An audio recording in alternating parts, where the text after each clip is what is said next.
A woman stood at my desk, crying, holding a boarding pass she'd never use. Her passport was fine.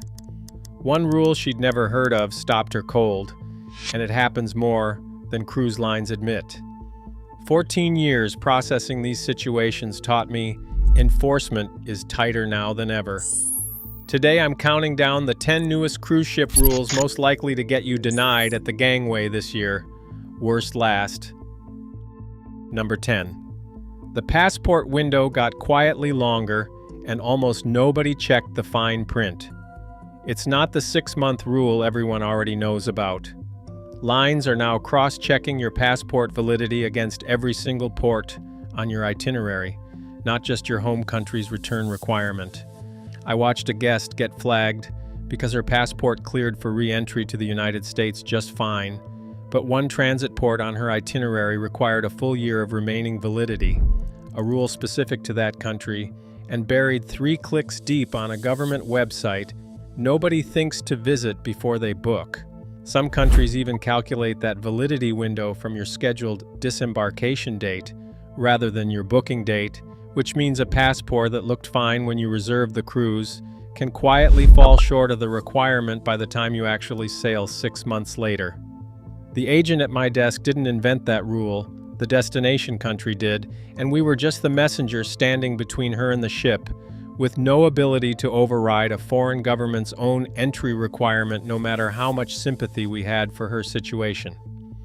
She'd checked her passport against the cruise line's general policy and assumed that covered her, when in reality the general policy is only the floor, not the ceiling, for what any individual port might demand.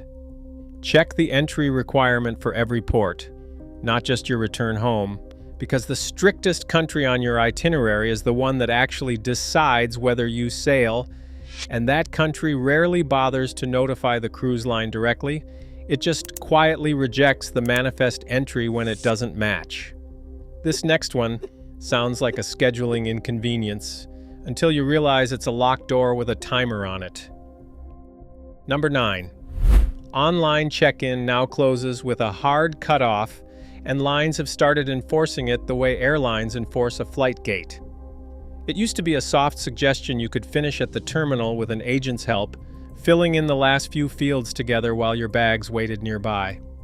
Now the system locks the file at a set number of hours before sailing, and once it locks, there is no manual override available to the person standing at the desk. Not for a supervisor, not for a loyalty tier, nobody, because the lock isn't a local setting anymore. It's pushed from corporate, and it removes the override button entirely rather than just hiding it. I've had guests with 20 completed cruises, furious that their status meant nothing against a locked file, and honestly, they were right to be furious, because the system doesn't check loyalty history before it locks. It only checks the clock. What used to be a 5-minute fix at the counter is now something guests find out about only when the confirmation email fails to generate a boarding pass, often days after the deadline has already quietly passed them by. Some lines have even started sending a single automated reminder days before the lock, then nothing after that. So if you miss that one email in a crowded inbox, you find out the hard way instead of the easy way. Finish check-in the moment it opens, not the week before, because the lock date moves closer to sailing every season and nobody sends you a second reminder once the first one goes unread. Here's one that looks like a photo requirement. It's actually a face-matching algorithm deciding if you're really you. Number 8. Boarding photo verification is now cross-referenced against your passport photo using facial recognition before you reach the gangway, not after you've already handed over your documents. Guests upload a photo weeks in advance, then show up wearing sunglasses, a hat, or with a haircut and beard that's changed enough to trip the match, and the system doesn't grade on a curve for normal human variation. When the algorithm flags a mismatch, it doesn't get waved through by a friendly agent. It gets escalated to a manual document review that can take anywhere from 10 minutes to the better part of an hour, sometimes right up against the time the gangway actually closes for that sailing. I watched a man miss his own sail away because he'd shaved his beard between uploading his photo and boarding day, and the system had no category for that being an innocent explanation. It simply flagged a percentage mismatch and routed him into a queue behind everyone else with an actual problem. He wasn't lying about who he was. The algorithm just wasn't built to distinguish between fraud and a fresh haircut, and that distinction matters far less to the system than it should. I've also seen the reverse problem, a guest who lost noticeable weight between the photo and the sailing date, which sounds harmless until the algorithm reads bone structure differently at a lower body weight and flags a match percentage low enough to trigger the same manual queue. Upload a current photo close to your sailing date, not months out, and match your appearance at the terminal to exactly what you submitted, because the algorithm doesn't know your excuse. It only knows the percentage difference between two images. Mobility equipment used to be a courtesy conversation. Now it's a measurement with a hard stop attached. Number 7. Scooters and mobility devices now get measured against the actual cabin doorway width before boarding is approved, and the number is stricter than most manufacturers advertise on the product listing. It's not about whether the scooter fits through the terminal, it's about whether it physically folds and clears the doorway of the specific cabin category booked, because fire code evacuation routes are the real reason behind this, not convenience or comfort. I've stood at the gangway with a tape measure while a guest's scooter came up 2 inches over, and there was no workaround waiting at the pier. The accessible cabins were already sold out for that sailing, and a rental unit couldn't be delivered before the ship left the dock that afternoon. The guest had measured the doorway of a standard cabin from an old brochure and assumed it applied across every category, when newer ship designs actually vary that width by class more than most passengers realize. 2 decks on the same ship can even have different corridor widths near the elevators, so a scooter that clears one section of the ship can still get stuck trying to reach a cabin on a different deck entirely. Confirm your device's folded width against your specific cabin category before you book, not after you've already paid for a standard room, because this measurement changes by ship and by deck, not just by cruise line. The next one isn't really about alcohol. It's about what repeat violations quietly build toward. Number 6. Alcohol allowances have been cut sharply, and lines are now tracking violations against your guest profile the same way they track onboard incidents, which is a change almost nobody expects walking up with a bottle in their bag.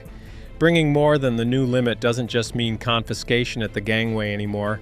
A documented pattern of attempting to smuggle extra bottles across multiple sailings gets logged as a conduct flag, and that flag follows you into future bookings the same way a behavioral incident from an argument at the pool would. I watched a guest lose an argument about a second bottle at the X-ray machine, insisting it was a simple oversight, only to find out months later on his next booking that the incident from that afternoon had been attached permanently to his account and was visible to the agent processing his new reservation. He genuinely didn't remember it as anything serious, just a confiscated bottle and a mildly annoyed conversation, but the system had filed it under conduct history rather than a one-time inventory correction.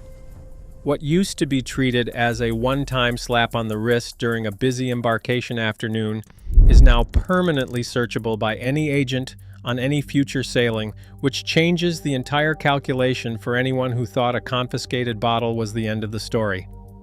Pack exactly to the new limit, because the real cost isn't the confiscated bottle, it's the invisible note that gets added to your file for every sailing after this one. And that note doesn't expire the way you'd expect it to. Here's a rule that used to only apply to weather delays. Now it applies to you personally. Number 5. Air program arrival requirements have tightened into a full calendar day buffer, and the cruise line will not adjust it for your personal flight schedule, no matter how reasonable your timing looks on paper to you. This isn't a suggestion to arrive early anymore. It's written directly into the booking terms as a mandatory buffer, specifically because lines got tired of covering missed sailings caused by their own flight partners rerouting or delaying passengers with no warning. I've watched guests argue that their flight lands hours before boarding closes, sometimes with a printed itinerary in hand showing plenty of margin, and the agent's answer stays the same regardless, because the rule was written specifically to remove judgment calls from that exact conversation at the desk.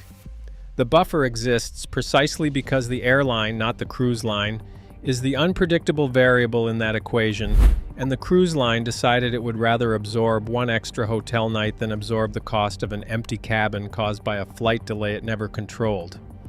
If you're booking flights through the cruise line's own air program, budget the extra hotel night without exception, because this rule was specifically designed to have zero flexibility built into it from either side of the counter.